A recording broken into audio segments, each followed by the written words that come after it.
All right, so we are here at NOFO Groves. This is a hip camp that is in North Fort Myers, and we've stayed here before already, but this is our second visit, and we liked it so much that we've been here for almost a month now. So just figured I'd show you around a little bit. It's pretty cool. They have like 2 full campsites and then kind of a third one for somebody if they're coming in for like a couple days or something like that, or a transition of coming in early and then moving to one of the main sites. But it's in the country a little bit and down a dirt road, so it's kind of peaceful. It's a no outlet, so once you come in, there's some houses that are further back down the road, so you have some people that are coming in and out of here, but more or less it's super quiet and it's a very good, safe place. We love it. So we have kind of camp set up, and we've got our outdoor shower set up over here. Got a grill for doing some outside cooking. I've got my water tank for getting some workouts in when it's during the week and I can't make it to the gym, kind of like today. Today's a Thursday, so Christina is in the Jeep working, and on those days there's not really a time that's good for me to leave. Plus we have school that we're doing with the kids, so that water tank is pretty awesome. It weighs about 65 pounds when it's full, and you can get a lot of good workouts in. So between that and running, and I've got some bands and stuff like that, but it works out good. Got our bikes over here. Can ride up and down the dirt road here. Like I said, there's a dead end, so it's kind of nice. You can hang out, go down the road and not have to worry about too much traffic coming through. But you'll be seeing a tour throughout the video here in a couple different spots, and then you know, stay tuned. We got some cool stuff. It's an awesome place. Highly recommend it. So we made it to Bonita Springs Dog Beach, and online it said it was closed down, but we wanted to check out for ourselves, and sure enough there were definitely people coming here and hanging out. And another thing that you'll probably notice right now is I lost all audio that came from my GoPro 11 Creator Edition. And so if any of you out there have had issues, I did a little bit of research, and it seems like the media mod actually causes some problems. But got some voiceover in here, and just gonna kind of tell you what we were thinking while we were there. Me and Jax had hopped out of the car, and we were the ones to venture in. We didn't want to bring Maya, our new puppy, through here because we didn't know what to expect. We heard that there was quite a bit of red tide, which there definitely was. There were fish from the entrance all the way out to the beach that were all dead, just floating in the water, laying around. You could see there still is a lot of foot traffic coming in here, and it was actually, I mean, you know, rewind pre-hurricane, this beach area is actually really cool. The walkout is amazing. There's some little trails that cut through the mangrove area, and you know, a little bit of water that you can tell has came all the way up to almost the parking area, and obviously with the hurricane was probably beyond all of that. But it was a nice little walk out for me and Jax.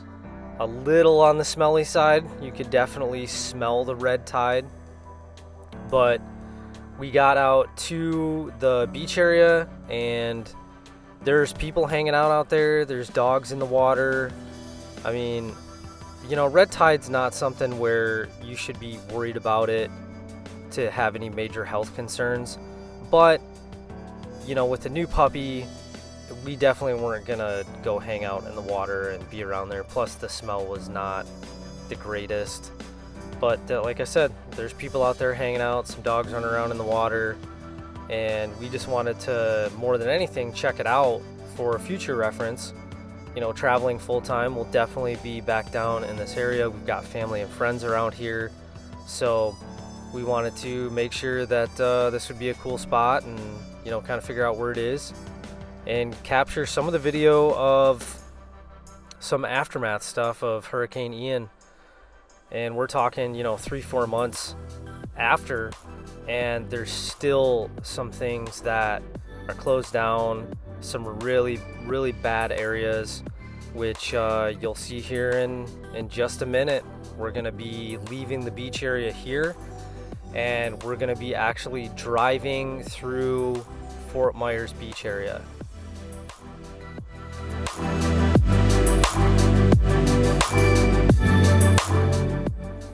Alright, so at this point we actually just left Lover's Key State Park, which is also open. They have some portable toilets and stuff like that at a lot of these beaches since the normal facilities had been flooded out. So there still are some restroom areas there, but they were open. They had kayak rentals and stuff going, and we just kind of pulled in and out. And obviously now you can see we are heading across the bridge onto the south side Estero Island, and we're going to be driving through Fort Myers beach area, right up Estero Boulevard from the south side all the way to the north side. And I mean, it's crazy, and I mentioned this already before, we're talking 4 months after the hurricane, and still the devastation that's still there. Looks like multiple houses are still being gone through, gutted, potentially tore down. You can definitely tell on the beach side and the opposing side that there's houses that have already been cleared out, and there's vacant property for sale. Now you can tell quite a few houses are still standing, and looks like people are still living in them, and you can tell that those are the houses that are newer. They were built to different codes. From what we could tell of your first houses that were built 1 story, not up on stilts on the water side, and even across, because you got to think, even though the beach is the water side is close to the ocean, coming in that way, or the Gulf, but the water surged so high, and I'll make sure that I throw a clip in here, but I mean, you had decent sized boats, like yachts or ships, if you want a classification that. I'm not 100% certain the size change and classifications there, but that were washed up onto land. And mind you, there's some of these boats are big enough that there's 12 feet, 10 feet of the boat underwater. So you gotta think how large of a surge that was that came in and came across this entire area, and not just right here at Estero Boulevard. I mean, we're talking about it's wiped all the way into the neighborhoods across the entire Fort Myers Beach Island area. So, if you're down in the area, it looks like people were still heading to the beach and going out there. We even saw, maybe a couple businesses open.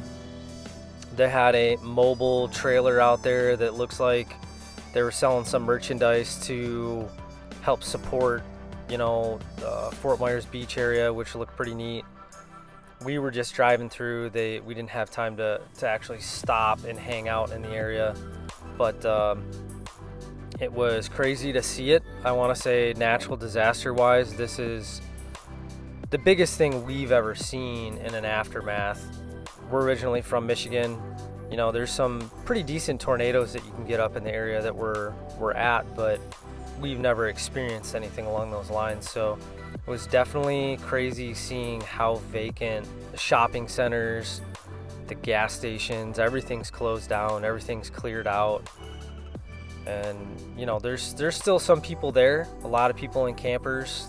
Looks like there was a lot of RVs that people have gotten and brought to their property because their house is, getting redone, or they're doing it themselves. I don't know, how hurricane insurance works, but I know that if you had it, it had to have been outrageously expensive when you're in a location like this. So my assumption is most people did not have, a hurricane insurance to cover their expenses or anything that was lost. So just a little glimpse. I know we were at Boho Flamingo a couple episodes ago, and there was the being in a house that got hit by Hurricane Ian, but then this was a whole nother level of seeing just entire buildings taken down and houses that are been cleared out because they were more or less turned into rubble. But we were in the area. We wanted to swing by and at least get a little bit of it captured for those of you that maybe were interested to see what it actually looks like after after this hurricane came through and wiped out people's homes and businesses and did a lot of hurting. And hopefully at some point when I don't know, we're not staying down here too long. We would have loved to be able to come down and help, but it looks like most of stuff has been cleared out, and they're kind of slowly getting the rest of the debris out and potentially starting to rebuild. I would imagine it'll take a few years before it'll get back to anywhere near what it was.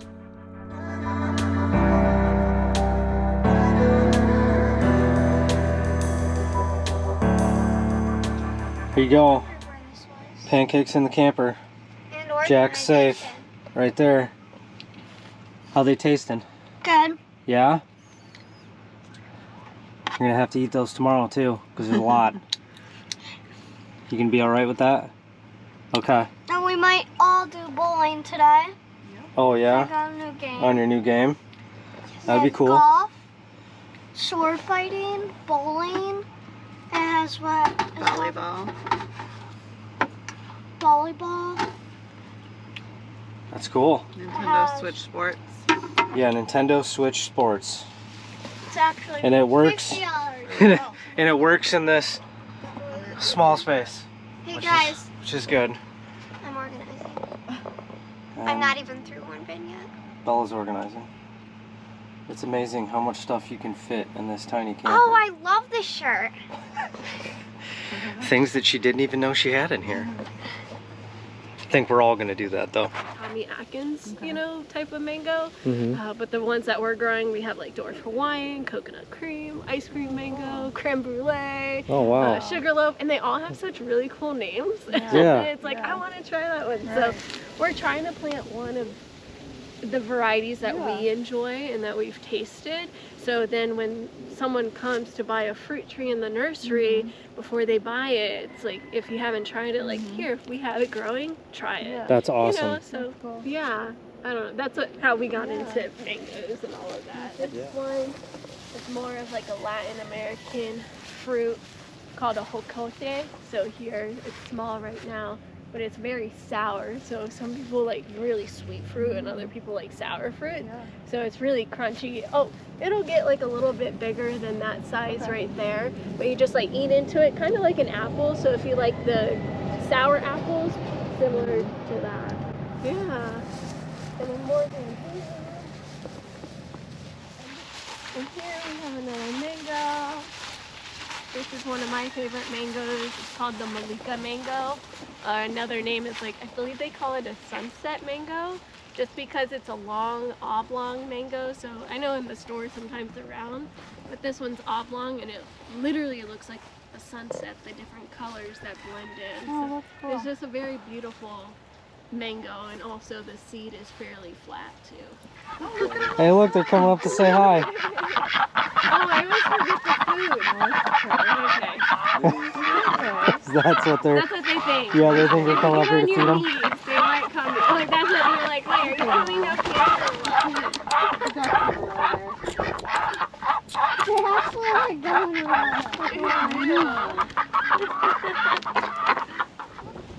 This is the second year in a row where we've had the jackfruits on, and then the cold's gonna take them off. So right here, have you heard of jackfruit? Oh, cool. Yeah, It's right here. the world's largest tree-borne fruit. That's sweet. They sell it now. Sometimes in Publix you can find the jackfruit. They get over 100 pounds. They can get up to It over can 100 pounds. literally. What does it taste like? Over Wow. 100 pounds. Some of the varieties, no lie, taste like bubble gum. Ooh, yum. You know, juicy fruit bubble gum, or Yeah. like it's a very sweet bubble gum flavor. It's very good. I have.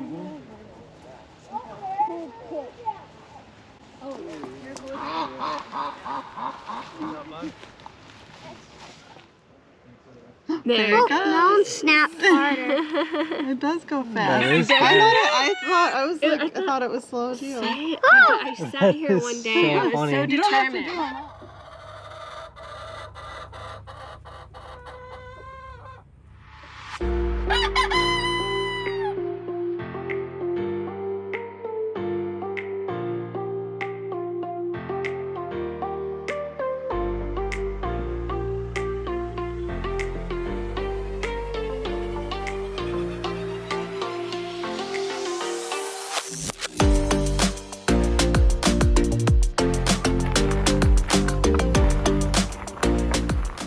What are we making here? Chicken with Jack Daniel's rub on it, which is I think one of Bella's favorites. And then we're gonna mix in some black beans and some rice and quinoa, and then we've got some veggies. You know, Looking good. top it all off. Nice. Thanks, babe. Yeah. Oh, we're playing a Sky Zone with the lights going. Okay, Sweet.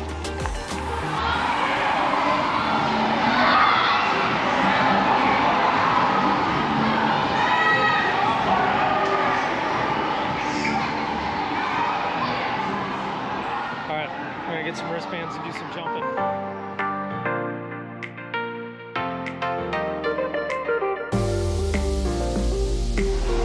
That's my Daredevil. Yeah! Stay tuned for next week's episode to see where we got Maya and where we're heading next.